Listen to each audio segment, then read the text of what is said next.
Hello and welcome to my first recorded singing lesson. And yeah, how exciting! Here we are in isolation. Right, so my idea for the next few weeks is to go back to the beginning. I think it's a really good opportunity for us to think about how we sing, what we do when we sing, some of the mechanics and some of the parts of our bodies that are involved in singing, and how we can use them to the best of our potential. So we need to start right at the beginning, and this is something that we have done before, and some exercises that we've looked at before. But first of all, I'll explain the rationale, the reasoning behind why we have to do these things. So if we think about singing, what we're doing, it's as simple as talking, though we tend to make it far more difficult and complicated for ourselves because we hear people sing on the radio and we think they sound amazing, and we try and do the same and it never sounds as good. And a lot of that is because what comes out of our mouths when we sing is not what we hear. We hear something very different. So whenever we hear ourselves recorded, it sounds very different. Also, it's one of the most personal things you can do. So you're singing, your voice is yours. And if you're not 100% happy with it, which, let's be honest, I don't think anybody is, then it can make you quite nervous. It ties into your anxiety and your nervousness. We want to sing. It's the curse of a singer, is we really, really want to sing, but we're too scared to sing. Or if we do sing, we walk away thinking, well, that was awful. And then when people come up and say, that was really good, you say, you must be lying, that was awful. So it's tied into a great many things. There's many reasons why singing, I think, is the hardest musical instrument to master. Like I say, it's tied into your psychology, the way you feel, your anxiety, your nerves, the way that you see yourself, your self-esteem. But it's also quite simple, and we don't like things to be simple. We like things to be hard. We like to try harder. If we're not hitting the drum properly, we try harder. If we're not running fast enough, we try harder. Whereas with singing, if you try harder, it tends to get worse. So it makes life a lot more difficult. So the first thing we need to think about is, what is singing? And as simple as it gets is, we have lungs in our chest which fill with air when we breathe in, and then push the air out when we breathe out. And that's it. We have two tiny little flaps of skin which are sort of flap together like this, and vibrate really quickly when the air passes through them. It's like the same as taking two blades of grass and blowing through it, and it makes a noise. It's exactly the same thing. So again, we have two flaps of skin that vibrate. We have air that pushes through them. That's it. That is all it is. And yet, as soon as we try and sing, we start to do loads and loads of other things. So we tense our necks, and we tense our throats, and squeeze our mouths, and all this lot. Pull funny faces, and it makes it a lot more difficult to sing. So what we're trying to do is, in order to get us singing as well as we can, we have to get rid of all the stuff that we do that we don't need to do. And we need to focus on the things that we really, really need to do, which are, namely, breathing and more breathing.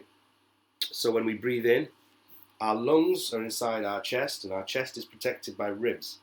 And in between each rib is a muscle. They call them intercostal muscles. And what these muscles do is they hold the ribs together, but when we breathe in, our chest rises and the muscles fan out. The ribs fan out, sorry, and the muscles have to stretch. And then when we breathe out, everything squeezes in again. There's this flap, like a membrane here, a muscle, called a diaphragm, which sits underneath. And when we breathe in, it goes down. And when we breathe out, it goes up. So if you think about these muscles, we've got the diaphragm, and then we've got the muscles between the ribs that need to stretch and contract. Now, if we're just breathing normally, we don't use them to their potential. They could do a lot more. And so our muscles between our ribs tend to be quite stiff, and our diaphragm tends to not really do much. What we want the diaphragm to do is really work and get as low as possible, and we want these ribs to be able to spread apart as much as we can, so we get as much air into our lungs as possible. So the first exercise and the focus of this lesson is we're going to do what we've done before, which is where we are going to expel all the air out of our mouths as quick as we can using a shh noise. And to demonstrate, I shall do it. So the notes are, I'm going to push all the air out, and then when I think I've expelled as much air as I can, I'm going to try and do a bit more, because there's always a little bit more left. Once I've done that, instead of then grabbing a massive breath of air as though I'm suffocating, I'm going to just relax. And at that point of relaxation, something will happen, which I'll explain at the end. So, here we go.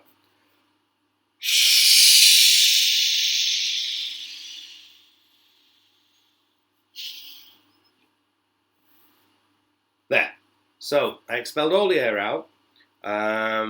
May have pulled a funny face in the process. Do apologise. At that point, I did a little bit more. And then when I relaxed and I sat up again, my diaphragm, which sat there, had squeezed all the air out, just relaxed and went all the way down there. So that's the first muscle that we've worked on. That muscle just did that. And I breathed in without even trying. So that was probably one of the deepest breaths I've taken all day, because we're not used to breathing that deeply. So you blow all the air out with a shush, so you can hear it and you feel like you're doing something. Once all the air's come out, you do a little bit more, and then you relax. And that diaphragm is pushing all the way up and going down. So that's the first muscle that we're exercising. Just in the same way that a bodybuilder will take some weights and they will do bicep curls and what have you, it's exactly the same. That muscle is going up as high as it can, and then down, and really, really dragging a load of air into your lungs. So it's a good exercise. The other thing that's happening is when we do it, your muscles in between your ribs are squeezing in, and then when that diaphragm goes down like this, those muscles then open out because we're inhaling nice and deeply. So those muscles are getting a really good workout. Now, when you do this exercise, I don't want you to do it any more than 2 or 3 times at any given time. So maybe do it a couple of times a day, once in the morning, once in the evening. Just do it twice each time. That way we're not at risk of taking on too much oxygen and making ourselves feel dizzy, because they are genuinely very deep breaths that we're not used to taking. And it's purely mechanics. We're breathing out all the air, and then the lungs do the rest of the work when we breathe in. Opera singers call it a technique known as splat breathing, where they sing the entire line, and then rather than do a massive, great big breath in, they just relax, and the lungs do the work for them. So they suddenly can start singing again. So it is an operatic technique. The other exercise to do once you've done that is something that will help with nerves as well. Something that will help with relaxing you before you have to sing. So always start by doing a couple of big breaths out, just like we've done. Once you've done them, I want you to imagine that you're sat by the beach and the waves are coming in and gently going out again. And you're just going to picture that undulation, that movement, the waves coming in and going out like that. And as the waves come in, imagine that you're breathing them in. So very, very steadily and not too forcefully. Just breathe in through your nose. And then the waves go out again. I should have breathed out with my mouth then. That was me, sorry. Breathe in through your nose. And then out through your mouth. And do that and count it 10 times. Do that 10 times. It helps to steady you. It helps to get your lungs moving. It helps to get you breathing in a nice steady way. One of the first things to happen before we do a performance, or we have to sing, even in front of each other or at home or in front of our singing teachers, is we get nervous. And that lack of breathing creates tension in our shoulders, our chest, everything tightens up. This will help relax everything. Drop your shoulders nice and low and imagine those waves. And once you've done that 10 times, you're ready. So that's the first part of a warm-up procedure that I'd like you to get into the habit of doing before you sing. Just a couple of times a day. It won't take more than, I don't know, a minute to do it at a time. It really doesn't take long.